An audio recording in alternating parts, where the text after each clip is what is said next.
पूर्व प्रधानमंत्री अटल बिहारी वाजपेयी की 5वीं पुण्यतिथि के मौके पर उन्हें श्रद्धांजलि देने के लिए देश के पक्ष विपक्ष के तमाम नेतागण एक साथ अटल स्मारक सदैव अटल पर मौजूद रहे और श्रद्धांजलि दी। तो वहीं इस दौरान उनकी दत्तक पुत्री नमिता कौल भट्टाचार्य ने उनकी पुण्यतिथि पर सदैव अटल पहुंचकर पुष्पांजलि अर्पित की। तो इसी बीच अटल जी को श्रद्धांजलि देने पहुंचे सभी नेताओं की बात करते हुए बीजेपी नेता मनोज तिवारी ने अटल जी की प्रशंसा करते हुए कहा कि अटल जी के कद का अंदाजा इसी बात से लगाया जा सकता है कि विपक्ष भी आज अटल जी के हर मायने में संसद से बाहर तक चर्चा करता है। साथ ही उन्होंने अटल जी को श्रद्धांजलि देने आए सभी लोगों को एक साथ देखना सुखद बताया। अटल जी के कद का अंदाजा इसी बात से लगाया जा सकता है कि आज विपक्ष भी अटल जी के कार्यों की, अटल जी के दरियादिली की सदन से लेके और बाहर तक चर्चा करते हैं। अटल जी ने एक बात कही थी कि आदमी की पहचान धन और आसन से नहीं होती, उसके मन के बड़प्पन से होती है। और उस अटल जी ने न जाने कितने ऐसे अवसरों पे जीवन जीने का तरीका समझाया है, उनको हम नमन करते हैं। और आज महामहिम राष्ट्रपति जी, उपराष्ट्रपति जी, प्रधानमंत्री जी सहित एनडीए के सभी लोगों का एक साथ इकट्ठा होना एक बहुत अच्छा सुखद दृश्य था। इसी के साथ उन्होंने दिल्ली के सीएम अरविंद केजरीवाल को आड़े हाथों लिया और तंज कसते हुए नजर आए। उन्होंने कहा कि अरविंद केजरीवाल को काम नहीं बहाने करने होते हैं और अब दिल्ली उन्हें बहाने बनाने के मौके भी नहीं देगी। उन्होंने यहाँ तक कह दिया कि उनका दिल्ली के विकास के कामों को करने की कोई नियत ही नहीं है। आप भी सुनिए मनोज तिवारी ने और क्या कुछ कहा। देखिए, अरविंद केजरीवाल अपनी असफलताओं के बहाने बनाते रहते हैं और वो बहाने बनाने में बहुत माहिर हैं।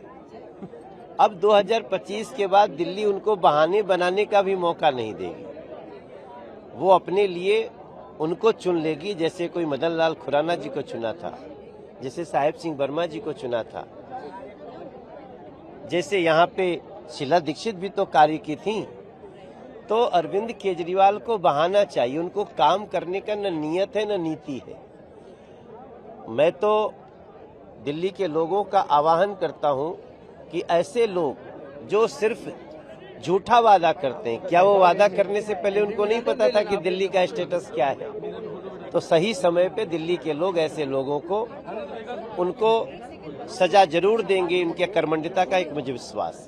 गौरतलब है कि देश के 10वें प्रधानमंत्री अटल बिहारी वाजपेयी ने 2018 के अगस्त में लंबी बीमारी के बाद अंतिम सांस ली थी। तो वहीं वाजपेयी ने 1998 से 2004 के बीच राष्ट्रीय जनतांत्रिक गठबंधन यानी एनडीए सरकारों का नेतृत्व किया और भारत के प्रधानमंत्री बनने वाले भारतीय जनता पार्टी यानी भाजपा के पहले सदस्य थे। राष्ट्रपति द्रौपदी मुर्मू, उपराष्ट्रपति जयदीप धनखड़, प्रधानमंत्री नरेंद्र मोदी अन्य नेताओं के साथ अटल बिहारी वाजपेयी के स्मारक सदैव अटल पर गए और उन्हें श्रद्धांजलि अर्पित की। बहरहाल श्रद्धांजलि कार्यक्रम के दौरान भी सियासत का दौर जारी रहा और कई नेताओं ने अपनी आगामी इलेक्शन से पहले राजनीति का माहौल सेट करने में कोई भी कमी नहीं छोड़ी।